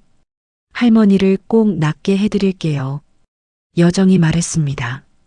할머니는 고개를 끄덕였어요. 그날 밤 여정은 탁자 위의 명함을 계속 바라봤습니다. 그리고 사진 속 여성의 얼굴을 다시 꺼내봤어요. 자신과 똑같은 얼굴이었습니다. 여정은 깊은 숨을 들이마셨어요. 결정을 내려야 했습니다. 한편 회장은 집에 돌아와 서재에 앉아 있었습니다. 회장님 괜찮으십니까? 비서가 물었어요. 회장은 고개를 끄덕였습니다. 저 아이가 내 손녀가 맞네. 확신하네. 회장의 목소리는 떨렸습니다. 하지만 너무 급하게 찾아갔네. 아이가 놀랐을 거야. 회장은 창밖을 바라봤어요. 하지만 기다릴 거네. 저 아이가 마음의 준비를 할 때까지 말이야. 회장의 눈빛에는 결연함과 동시에 애틋함이 담겨 있었습니다. 여정은 용기를 낼 수 있을까요? 챕터 6 연호의 설득과 진실의 증명. 회장이 여정을 찾아간 후 며칠이 흘렀습니다. 여정은 그동안 마음을 정리할 수가 없었어요. 밤마다 명함을 꺼내보고는 다시 집어넣기를 반복했습니다. 사진 속 여성의 얼굴이 자꾸만 떠올랐죠. 자신과 똑같은 그 얼굴이 말이에요. 포장마차를 잃은 여정은 더 이상 군고구마를 팔 수 없었습니다. 하지만 마음이 답답했어요. 그래서 저녁이 되면 예전에 장사하던 그 골목을 찾았습니다. 그냥 걷고 싶었죠. 어느 날 저녁이었어요. 여정이 골목 입구에 들어섰을 때 낯익은 포장마차가 보였습니다. 단속을 피해 금방 다른 장수가 자리를 잡은 거였어요. 김이 모락모락 피어오르는 군고구마 냄새가 코끝을 자극했습니다. 여정이 멍하니 서 있는데 익숙한 목소리가 들렸어요. 누나가 아니네요. 다른 사람이에요. 연호였습니다. 기사와 함께 포장마차 앞을 두리번거리고 있었어요. 10살 난 아이의 얼굴에는 실망이 가득했습니다. 연호야. 여정이 소리쳤어요. 연호가 번쩍 고개를 돌렸습니다. 그리고 여정을 보자마자 달려왔죠. 작은 몸이 여정의 품에 안겼습니다. 누나. 연호의 목소리는 떨렸어요. 얼마나 보고 싶었는지 아이의 온몸이 부들부들 떨리고 있었습니다. 여정도 모르게 연호를 꽉 껴안았어요. 가슴 한쪽이 뜨거워졌습니다. 추운데 여기서 뭐해? 군고구마 먹으러 온 거야? 여정이 물었습니다. 연호는 고개를 저었어요. 눈망울이 촉촉했습니다. 누나 왜 요즘은 다른 사람이 고구마를 굽고 있어요? 나 누나 고구마 먹으러 온 거 아니에요. 누나가 보고 싶어서 왔어요. 아이의 목소리에는 간절함이 묻어났어요. 여정은 가슴이 먹먹했습니다. 이 어린 손님이 자신을 이렇게 찾아준다는 게 고마웠어요. 그래. 누나도 연호가 보고 싶어서 나왔어. 여정이 연호의 머리를 쓰다듬었습니다. 연호는 여정의 손을 꼭 잡았어요. 그리고 숨을 크게 들이마시더니 말을 쏟아내기 시작했습니다. 나 할아버지한테 들었어요. 할아버지가 집에 와서 갑자기 눈물을 흘렸어요. 한 번도 우는 걸 보지 못했는데 처음으로 연호 앞에서 울어서 왜 그러냐고 물어봤더니 여정 누나가 우리 가족이래요. 진짜 우리 가족이에요? 그래서 우리 엄마랑 닮은 거 맞죠? 연호의 질문이 쏟아졌습니다. 순수한 눈빛으로 여정을 바라보는 아이의 얼굴이 너무나 간절했어요. 여정은 대답하기가 어려웠습니다. 자신도 아직 받아들이지 못했거든요. 연호야 그게. 여정의 목소리가 떨렸어요. 어떻게 설명해야 할까요? 10살 아이에게 이 복잡한 상황을 어떻게 말해야 할지 몰랐습니다. 난 연호가 너무 예쁘고 좋아. 근데 아직 너무 갑작스러워. 내가 그동안 포기하며 속으로 합리화하며 부족하게 살아왔던 게 모두 부정당하는 것 같아서 그래. 여정의 눈시울이 붉어졌어요. 목소리가 점점 작아졌습니다. 평생 버려진 아이로 살아왔던 자신이 갑자기 재벌가의 손녀라니 믿기지 않았어요. 아니 믿고 싶지 않았습니다. 자신을 버린 부모가 있다는 사실을 인정하는 게 두려웠어요. 그 사실을 받아들이면 지금까지 살아온 삶이 너무 초라해 보일 것 같았습니다. 그게 무슨 말이야? 연호가 고개를 갸우뚱했어요. 아이는 이해할 수 없었습니다. 하지만 한 가지는 확실히 알았어요. 누나가 힘들어한다는 것을 말이죠. 연호는 여정의 손을 두 손으로 꼭 쥐었습니다. 작고 따뜻한 손이었어요. 그리고 천천히 말하기 시작했습니다. 누나 나도 엄마 잃었어요. 연호의 목소리는 조용했지만 단단했어요. 아이의 눈빛에는 깊은 슬픔이 담겨 있었습니다. 근데 누나를 만나서 연호 이제 혼자 잠도 잘 자요. 밥도 조금씩 잘 먹어서 칭찬받고 있어요. 연호가 활짝 웃었어요. 3년 만에 처음으로 되찾은 웃음이었습니다. 여정은 그 미소를 보며 가슴이 찡했어요. 그냥 그런 거 생각하지 말고 우리 같이 가족하면 안 돼? 연호의 한마디였습니다. 너무나 순수한 질문이었어요. 아무 계산도 없는 맑은 목소리였습니다. 그저 함께 가족이 되고 싶다는 간절함만이 담겨 있었죠. 여정은 그 순간 무너졌습니다. 가슴속 깊이 쌓아두었던 벽이 와르르 무너져 내렸어요. 눈물이 주르륵 흘러내렸습니다. 참고 또 참았던 눈물이 멈추지 않았어요. 연호야. 여정이 떨리는 목소리로 불렀습니다. 그리고 아이를 꼭 껴안았어요. 한참을 그렇게 안고 있었습니다. 기사는 멀리서 그 모습을 지켜봤어요. 가슴이 뭉클했습니다. 두 사람이 서로를 껴안고 우는 모습이 안쓰러우면서도 아름다웠어요. 그날 밤 여정은 원룸으로 돌아왔습니다. 할머니가 침대에 누워 계셨어요. 하지만 평소와 달랐습니다. 숨소리가 가빠졌어요. 얼굴이 더 창백해져 있었습니다. 할머니, 여정이 다급하게 달려갔어요. 할머니의 손을 잡았습니다. 차갑고 축축했어요. 여정은 급히 119에 전화를 걸었습니다. 구급차가 도착했고 할머니는 응급실로 실려갔어요. 여정은 구급차 안에서 할머니의 손을 놓지 않았습니다. 눈물이 계속 흘러내렸죠. 할머니 버티세요. 제발 버티세요. 여정의 목소리는 절박했어요. 하지만 할머니는 의식이 흐려져 있었습니다. 병원에 도착했고 의사들이 할머니를 데려갔어요. 여정은 응급실 밖에 주저앉았습니다. 온몸이 떨렸어요. 두려움이 밀려왔습니다. 1시간쯤 지났을까요? 의사가 나왔어요. 표정이 무거웠습니다. 보호자분이시죠?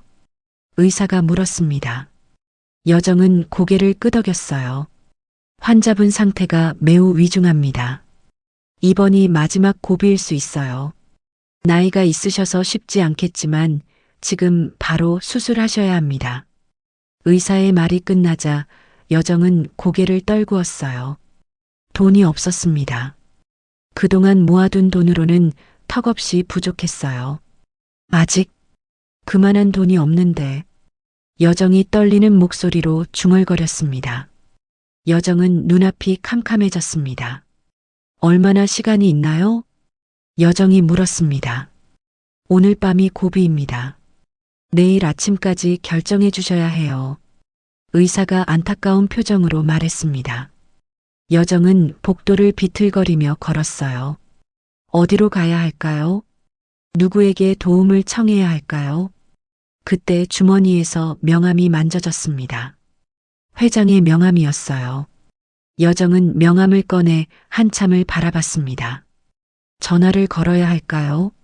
하지만 자존심이 허락하지 않았어요. 평생 남에게 손 벌리지 않고 살아왔는데 지금 재벌 회장에게 도움을 청한다는 게 굴욕적이고 낯설게 느껴졌어요. 여정은 복도 끝 창가에 서서 밤하늘을 바라봤어요. 별 하나 보이지 않는 깊은 어둠이었습니다. 바로 그때였어요. 복도 저편에서 발소리가 들렸습니다. 느리고 무거운 발걸음이었어요. 여정이 고개를 돌렸습니다. 회장이었습니다. 재벌 회장이 병원 복도를 걸어오고 있었어요. 비서를 대동하지 않은 채 혼자였습니다. 여정은 얼어붙었어요. 어떻게 알고 온 걸까요? 회장은 여정 앞에 멈춰 섰습니다.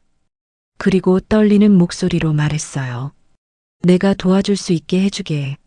아가씨에게도 그리고 어르신에게도 미안하다고 감사하다고 말할 기회조차 없었네. 회장의 눈에는 눈물이 고여 있었어요. 70대 중반의 노인이 젊은 여성 앞에서 애원하고 있었습니다. 여정은 입술을 깨물었어요. 자존심과 할머니의 생명 사이에서 갈등할 수는 없었습니다. 도와주세요. 여정의 목소리는 간신히 나왔습니다. 회장은 즉시 비서에게 전화를 걸었어요. 그리고 모든 것을 처리하기 시작했습니다.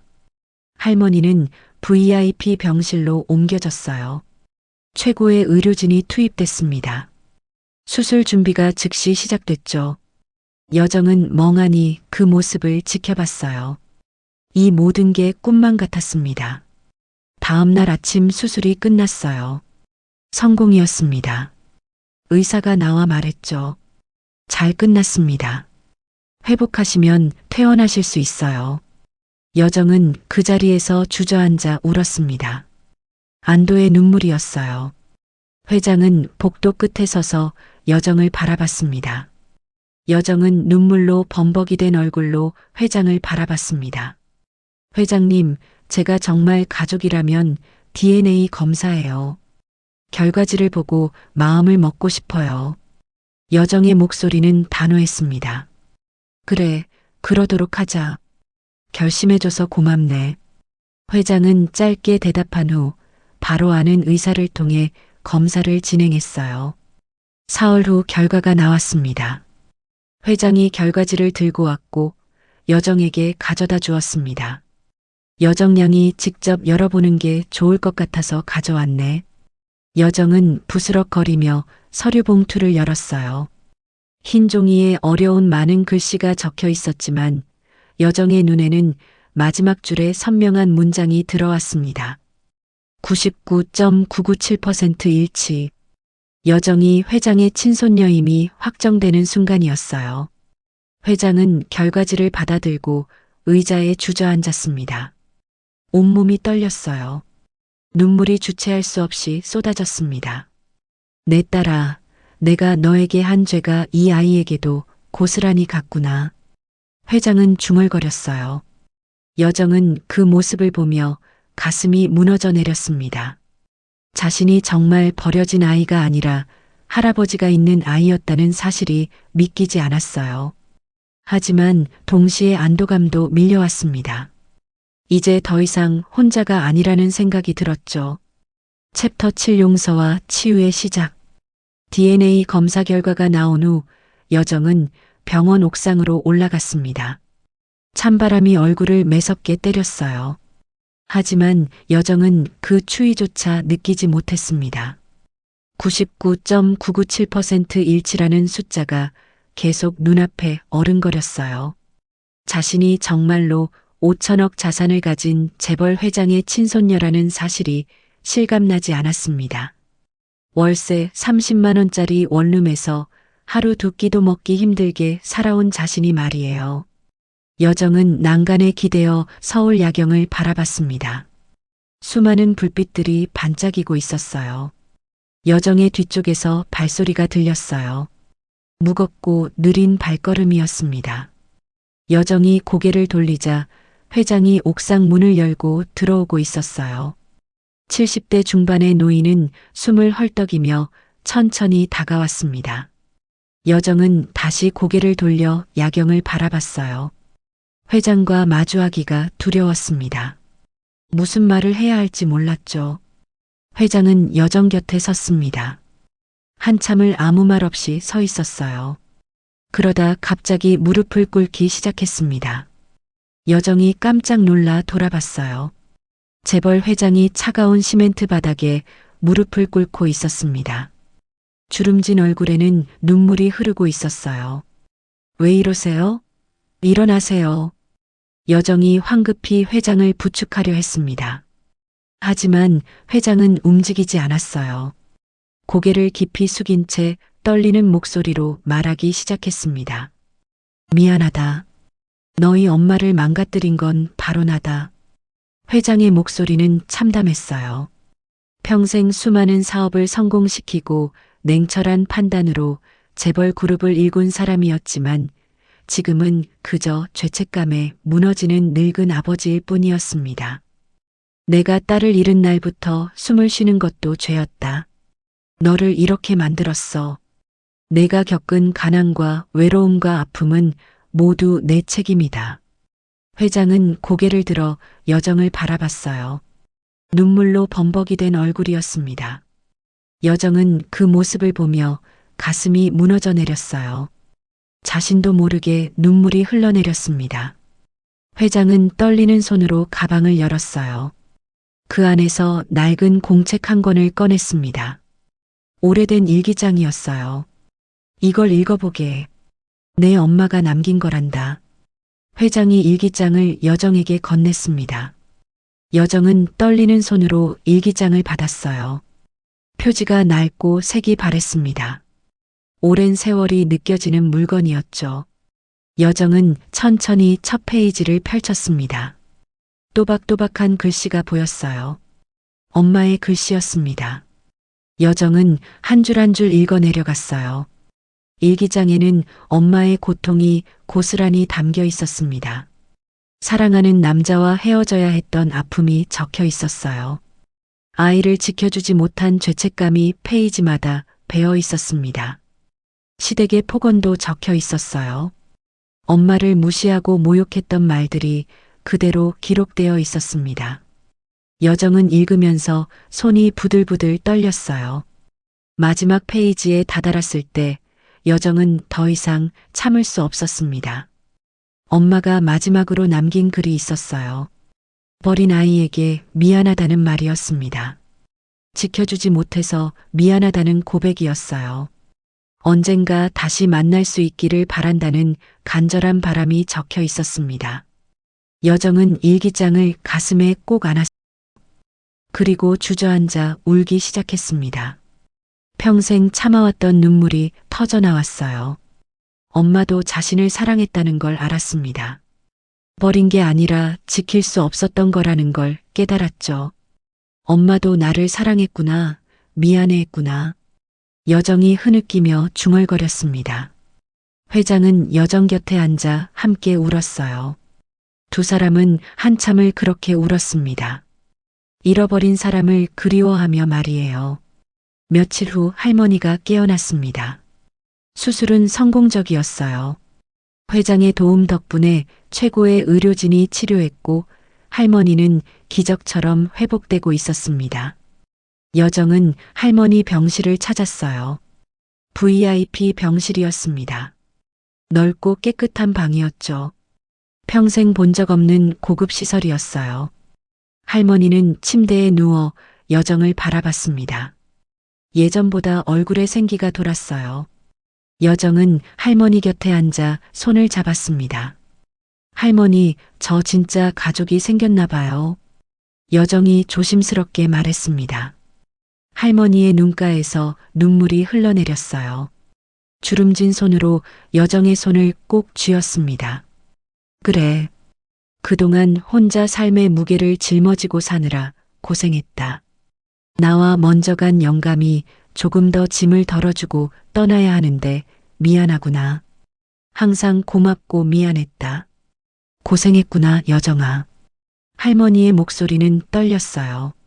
여정은 할머니를 꼭 껴안았습니다. 두 사람은 한참을 그렇게 안고 있었어요. 그날 저녁 연호가 병원을 찾아왔습니다. 아이는 여정을 보자마자 달려왔어요. 예전보다 얼굴에 살이 오른 모습이었습니다. 누나 나 오늘 밥 잘 먹었다고 또 칭찬받았어요. 연호가 자랑스럽게 말했습니다. 여정은 연호를 꼭 안아주었어요. 누가 있으니까 엄마가 옆에 있는 것 같아요. 연호가 여정의 품에서 중얼거렸습니다. 여정은 가슴이 뜨거워졌어요. 자신이 누군가에게 이렇게 소중한 존재가 될 수 있다는 게 믿기지 않았습니다. 일주일 후 회장이 여정에게 제안했습니다. 함께 저녁을 먹자고요. 작은 국밥집이었어요. 화려한 레스토랑이 아니라 동네 구석에 있는 소박한 식당이었습니다. 회장과 여정과 연호가 처음으로 한 식탁에 앉았어요. 김이 모락모락 나는 국밥이 놓였습니다. 여정은 아직 완전히 편해지지 않았지만 조심스럽게 입을 열었습니다. 회장님, 저 천천히 받아들일게요. 처음엔 당황스러웠지만 저와 할머니를 도와주셔서 감사합니다. 연호야, 나를 알아봐줘서 너무 고마워. 여정의 목소리는 떨렸어요. 회장은 눈물을 글썽이며 대답했습니다. 천천히 하자. 이제 절대 너를 놓치지 않겠다. 회장의 약속이었어요. 세 사람은 그렇게 첫 가족 식사를 시작했습니다. 서로의 빈자리를 채워가는 진짜 가족이 되어가고 있었어요. 시간이 흘렀어요. 연호는 이제 밥 한 공기를 다 비울 수 있게 되었습니다. 3년 동안 수저조차 들지 못하던 아이가 스스로 밥을 찾아 먹기 시작했어요. 말랐던 몸에 살이 붓기 시작했고 볼에도 생기가 돌았습니다. 여정은 할아버지의 지원으로 대학에 진학하게 되었습니다. 평생 꿈꿔왔지만 포기했던 공부를 다시 시작할 수 있게 된 거예요. 처음엔 재벌 회장에 숨겨진 손녀라는 시선이 부담스러웠지만 여정은 흔들리지 않았습니다. 자신의 힘으로 당당하게 살아가겠다고 다짐했죠. 회장은 길 잃은 아이 재단을 설립했습니다. 위탁 가정에서 자라는 아이들과 어려운 환경의 아이들을 후원하는 재단이었어요. 딸이 남긴 손녀를 뒤늦게 찾은 회장은 더 이상 같은 아픔을 겪는 아이들이 없기를 바랐습니다. 어느 토요일 아침이었습니다. 회장과 여정은 함께 재단 봉사활동을 나갔어요. 서울 외곽의 작은 고아원이었습니다. 여정은 아이들과 함께 놀아주었고 회장은 멀찍이 서서 그 모습을 바라봤어요. 손녀가 아이들에게 웃으며 말을 거는 모습이 눈부셨습니다. 환하게 웃는 여정의 얼굴에서 딸의 모습이 겹쳐 보였어요. 회장은 가슴이 뭉클했습니다. 점심시간이 되었어요. 회장과 여정은 고아원 뒤편 정자에 앉아 쉬고 있었습니다. 여전히 둘 사이에는 어색함이 남아 있었어요. 하지만 예전처럼 불편하지는 않았습니다. 여정이 가방에서 부스럭 소리를 내며 무언가를 꺼냈어요. 도시락이었습니다. 정성스럽게 싼 2개의 도시락이었죠. 제가 도시락 싸왔어요. 같이 드실래요? 할아버지? 여정이 조심스럽게 말했습니다. 할아버지라는 호칭이 입 밖으로 나온 건 처음이었어요. 그동안 회장님이라고 부르거나 아예 호칭을 피해왔던 여정이었습니다. 회장은 그 순간 멈춰 섰습니다. 할아버지라는 단어가 귀에 들어오는 순간 가슴이 뜨거워졌어요. 눈앞에 있는 여정에게서 딸의 얼굴이 또다시 겹쳐 보였습니다. 젊은 시절 도시락을 싸서 소풍을 가자던 딸의 모습이 떠올랐죠. 회장의 눈가에 눈물이 살짝 고였습니다. 하지만 금방 환하게 웃어 보였어요. 음식 솜씨도 좋구나, 우리 예쁜 손녀. 회장이 따뜻하게 말했습니다. 여정도 수줍게 미소 지었어요. 두 사람은 그렇게 도시락을 나눠 먹었습니다. 봄바람이 불어왔어요. 따뜻한 햇살이 두 사람을 감싸 안았습니다. 멀리서 아이들의 웃음소리가 들려왔죠. 회장과 여정은 말없이 도시락을 먹으며 그 소리를 들었어요. 이제 더 이상 혼자가 아니었습니다. 서로의 상처를 보듬어주는 진짜 가족이 된 거예요. 늦었지만 찾은 인연이었고 아팠지만 치유된 관계였습니다. 회장은 생각했어요. 딸이 하늘에서 지켜보고 있을 거라고 말이에요. 그리고 미소 짓고 있을 거라고요. 자신이 남긴 아이를 아버지가 찾아주었으니까요. 여정도 생각했습니다. 엄마가 자신을 버린 게 아니라 지키려 했다는 걸 이제 알았어요. 그 사랑이 늦게나마 자신에게 돌아왔다는 것도 알았습니다. 그렇게 봄날 오후 두 사람은 조용히 함께 있었어요. 말은 많지 않았지만 마음은 통하고 있었습니다. 앞으로 함께 걸어갈 시간들이 기다리고 있었죠. 오늘 사연이 마음에 와닿으셨다면 주변 분들에게 공유해 주세요. 구독과 좋아요로 응원해 주시고 요즘 간절히 바라는 소원이 있다면 댓글로 남겨주세요.